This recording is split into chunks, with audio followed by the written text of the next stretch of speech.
Alright, boys, it's time to get your hype hats on your head and buckle them up because we are about to do one of the most exciting battles of the entire Clone Wars.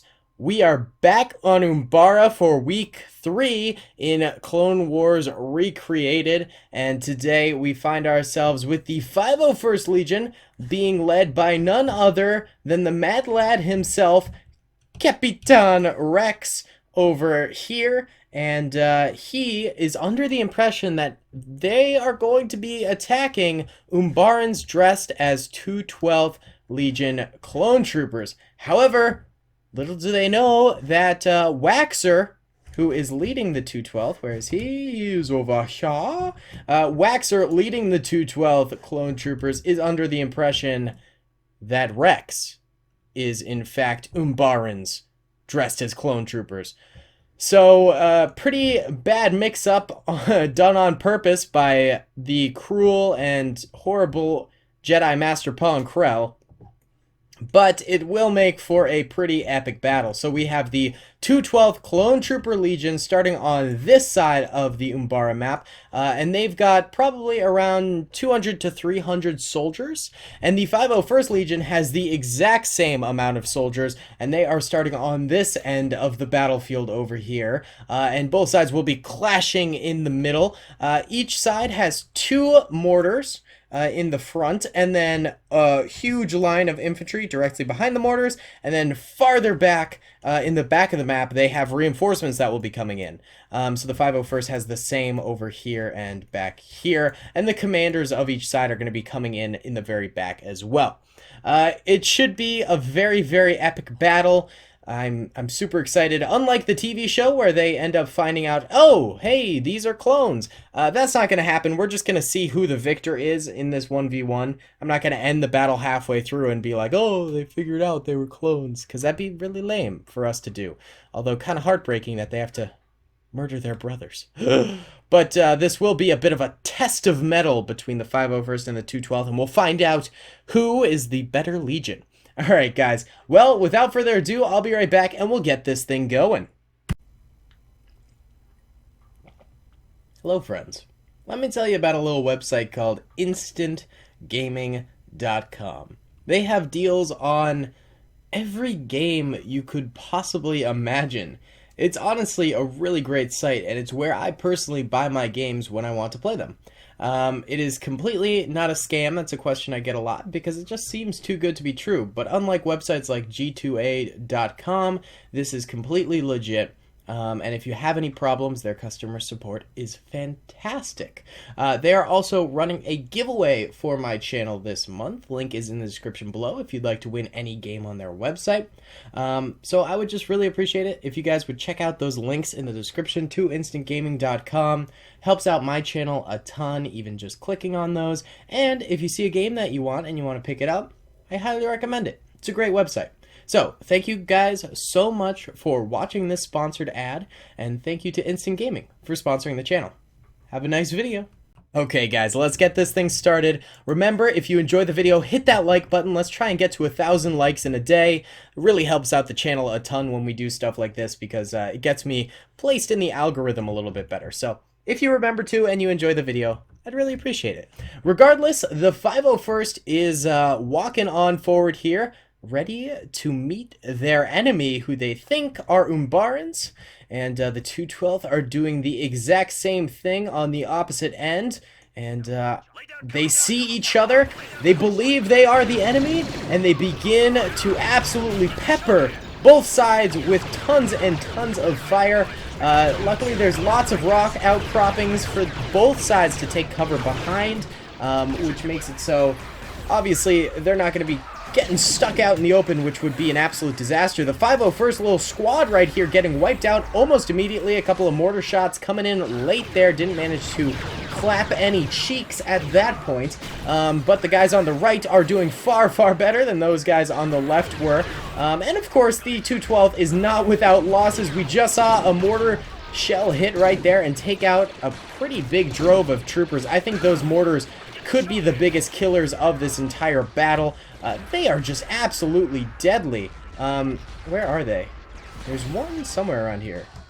There it is. Oh, actually, one of these mortar crewmen have died. And there goes the second. The 212th loses one of their mortars very, very early on. And that was a terrible shot to begin with. Oh, it seems like they were actually gunning for the other mortar over here.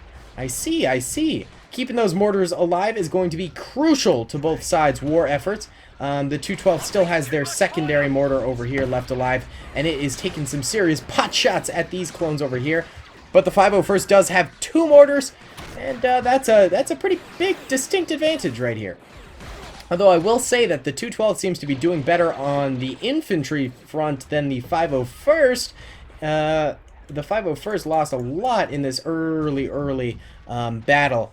But the reinforcements should be coming in. Captain Rex with his troopers are running to the front lines at the moment. And a few are just taking up arms on these cliff walls, which also isn't a bad idea. I mean, if you've got a defensible position, you might as well just stay there. There's no point in sprinting on forward just to get killed if you've got better odds at chilling in the back. The 212, of course, also has reinforcements coming forward, but their reinforcements are getting tied up in this little cliffside, and we can see they're taking some pretty huge losses over here. It is no bueno. Meanwhile, the 501st troopers over here are doing just fine. They've got good cover to fire at these reinforcements coming in, and this is almost like a little natural choke point here. You hate to see it for the 501st. You really, really do. Oh man, but this is so epic. I dig it so much. Honestly, I'm like a giddy little kid. I love it. I love it. What are we doing on the mortar situation currently? That's always a good thing to check in on. Uh-oh, 212 has no more mortars left alive, and the 501st, well, that one's dead. How about the other one? No, the other one's still alive, so it's 1 mortar versus none, and that could be enough to sway the battle here. It really, really could. Because having that little shell chucker can seriously impact the enemy. It really, really can. The 212th has a nice little squad down here below, waiting in ambush, I'd imagine, against the 501st for when they get over to this cliff wall area. And there we go. Yeah, they do get over to the cliff wall area, and they start getting peppered from the dudes below. But is it too late? Because the 212th troopers up top here are getting absolutely smackarooed by Rex's reinforcements that are coming on in here. Also, you guys might note in the comments before I say this part that, hey, Daily, where are, you know, Kicks and Tup and, who else? Echo, I think, is part of this battle? Or is it Fives? One of those. Oh, there's Rex. No, that's not Rex. I am blind. I am a blind fool. That is not Rex. Yeah, I purposely didn't add the 501st squad to this. I only had Rex in there, and I only had Waxer for the attackers because I was trying to research who was a part of this battle, and I had a bit of trouble figuring out. There was a few I could confirm were there. Like, Tup was definitely there, Rex was definitely there, the medic, who I think is Kix, was definitely there. But beyond that, I couldn't figure out if Fives or Echo, I can't remember who it was. I think it was Fives. I want to say it was Fives. I couldn't remember if he was there, and I couldn't figure it out after Googling. And I didn't want to add anybody that I didn't know was or wasn't there. And then at the end of it, I decided not even to add the guys I knew was there because I was like, you know what? Let's just do Waxer versus Rex. It'll simplify things a little bit, and that way I don't have to do the guessing game and then get yelled at in the comments for not including someone or including someone who wasn't actually there, that kind of thing. So I thought it would be a little bit cleaner, and I don't think it detracts anything from the battle anyway, considering the way the last one went, where we literally couldn't find out what happened to half of the squad. So there's that. And right now I can't even figure out what's happening to Captain Rex. He's nowhere. I can't find him. I really can't. But you will be happy to know that I did give him a DC-15S rifle instead of his commando pistols, because that is something that you guys always ask me to do, is not give the commanders pistols. because they tend to sort of suicide charge forward if they have them because of the short-range nature of the pistol. So I didn't do that. I gave him the standard rifle this time around, so I thought that would make you guys a little bit happy. Either way, let's check out the mini-map here. So the blue are the 212th, and the red are the 501st, if you look in the top left area up there. And it's pretty evident that the 501st has considerable numbers advantage over the 212th currently. And I mean, I can't claim exactly that it might be the fault of the mortar, but I do have kind of a feeling it's the mortar's fault. Having that big daddy weapon still alive this late in the game is certainly an advantage. But you have to remember that the 212th, even though they have less numbers, they still have a lot of troopers, and the ones alive are going to be the troopers who are in the safest positions. There was actually a, I forget the name of the study, but during World War II, essentially, Allied planes would come back, and it would show all of the areas on the ship that were, well, they collected a bunch of data from the ships of planes that survived bombing attacks and things like that, and the data showed on the ship the places where the aircraft were most hit. And so, you know, where do you think, if you got a piece of data like that with, you know, red highlighting all the areas where aircrafts were hit and white showing where they weren't hit, where would you naturally think, okay, we should reinforce and re-armor and, you know, improve the strength of the armor in these areas? Where would you naturally think? And almost every scientist said, well, obviously we should do the areas in red where it's depicting that the ship was hit. And then a brilliant scientist, who this theory is actually named after, goes, well, no. Obviously, these are just the ships who survived. The areas in white are the places where downed ships, the ships that were destroyed, were hit the most and were not able to recover from that shot and therefore died.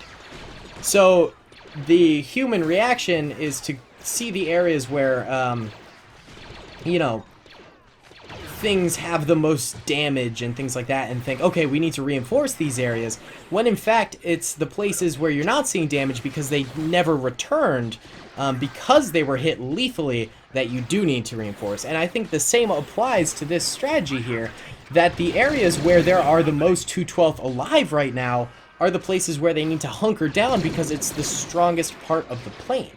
You know, these are the areas we need. Meanwhile, the dead troopers who represent the areas in white are places where, oh, well, this doesn't exactly work. My analogy doesn't work super properly. Well, it kind of does. Ah, whatever. Either way, it made for a fun little story there. I don't know, have you guys ever heard of that before? I learned about it the other day, and I thought it was fascinating. Because my human reaction was to go, okay, reinforce the areas where this thing is getting most damaged. And of course, then I read the synopsis, and it was like, oh, no, don't do the opposite. Reinforce the areas that we're not seeing hits on, because those are the places where planes were dying. Makes sense in the end, you know?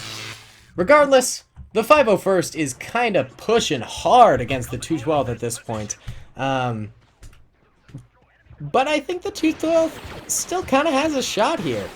If they stay sort of hunkered down and keep to themselves, they could catch a dub here. They could catch a fat dub. Uh-oh, these two lads are getting grenaded. Oh, that ended up being the double whammy right there. You hate to see it. My boy's going down.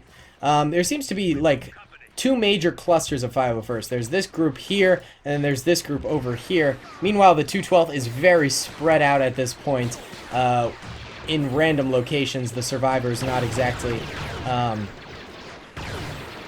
being too condensed or anything like that. So that means their firepower isn't going to be maximized.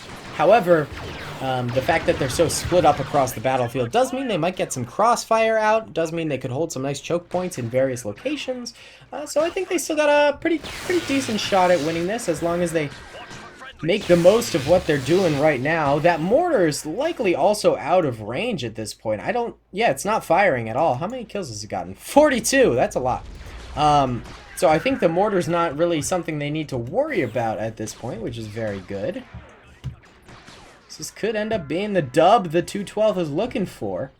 Of course, it's not really a win for anyone in this, considering they have literally no idea. They're just killing each other. That's the depressing part of all this thrown together, you know?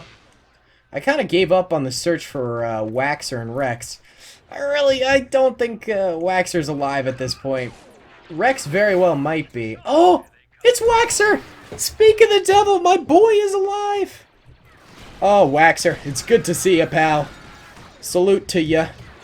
Taking a quick heal. Nice. As his comrades in the trees over here do end up dying. Hate to see it.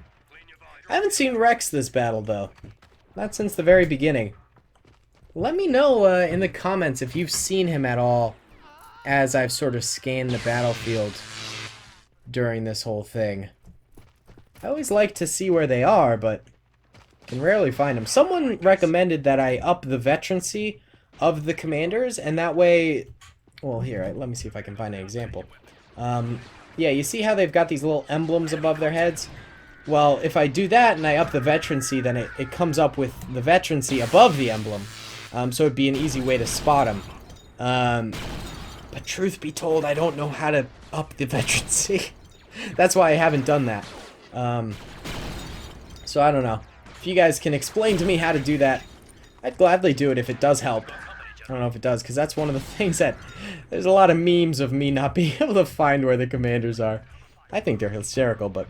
Yeah, I'm sure it can be a little frustrating watching and realizing, oh, he's right there, Daly. Just look! Just look! Regardless, there's only 5 troopers left alive, one of which, Wait, is that Waxer? Did he end up dying there? Oh, Waxer ended up dying. Sad. So sad. My boy. Okay, now there's only 3 troopers left alive. These 3. One's in this little hole down here. He's got a DC-50X, though, so that means he could do some serious damage. And then there's this guy here and this guy here. Meanwhile, the 501st is still pretty stacked, honestly. Could be because of that 42 kill cannon, which absolutely dominated the late half of this battle. Really, really did. Very well could be that. I'm gonna peruse around the back here. Maybe Rex got stuck somewhere? Rexy boy? No, those are just random clones. I don't know where Rex went. I'm gonna be real with you, Chiefs. I think we lost Rex. He could be dead. That is a possibility, but... I don't know. There's a lot of troopers alive. He could be alive, too. Alright. Let's, you know what? Let's change the, There's only 3 troopers left, so let's change their teams. They're going to be player 2 now. And, oh, whoops. I forgot about this guy. Player 2. There you go, buddy. And then, these 2 will run out of the woods and go, "Stop! Stop! You're killing your own men!" In very high-pitched, you know, crackly, prepubescent voice. And, then these guys will go, "Oh my god, take off your helmet! Ah, take off your helmet! Whoa, we're both clones!"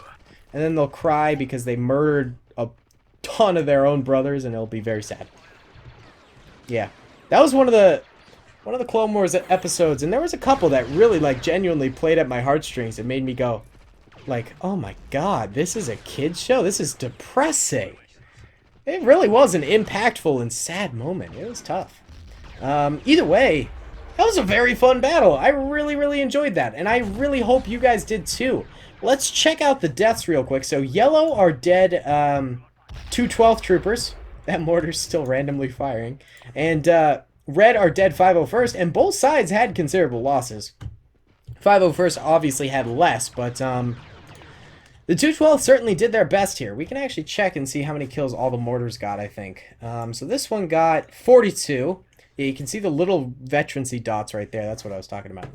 And then the one that's over here somewhere. Where is it at? Where are you? Wait, they were like perpendicular to each other, so not perpendicular, parallel. There it is. Oh no, this one got completely destroyed, so we actually can't check the stats on it. Oh, the 2/12 ones could probably be completely destroyed too. Yeah, this one's completely destroyed, so we can't check the stats. This one's not though, and it only got 16 kills. So honestly, I think the mortar might have made up for the 501st and resulted in their victory here. I think that might have really done the 212th in, is not having their mortar alive. With everyone batched up together here, I'm still not seeing Rex. It's a shame. I would have liked to see how many kills he got. Oh well. Rip the dream. Either way, I thought it was a very, very fun battle. I hope you guys enjoyed it too. Be sure to hit that like button. Follow me on Instagram, Twitter, Discord, Overtone. All those fun links are in the description below. And I will see you all in the next video. Really appreciate all the support you guys have been giving me lately, by the way. 90,000 subscribers! That's insane, guys! That's truly remarkable, and I am honestly just happy to have every single one of you guys here. The amount of support recently has been phenomenal, and I've been really happy with some of the videos I've been uploading. So we're in the golden age of Daily Tactics YouTube, I think, and hopefully it only goes up from here. Regardless, I'll stop being sappy, and I'll see you all in the next video. Peace.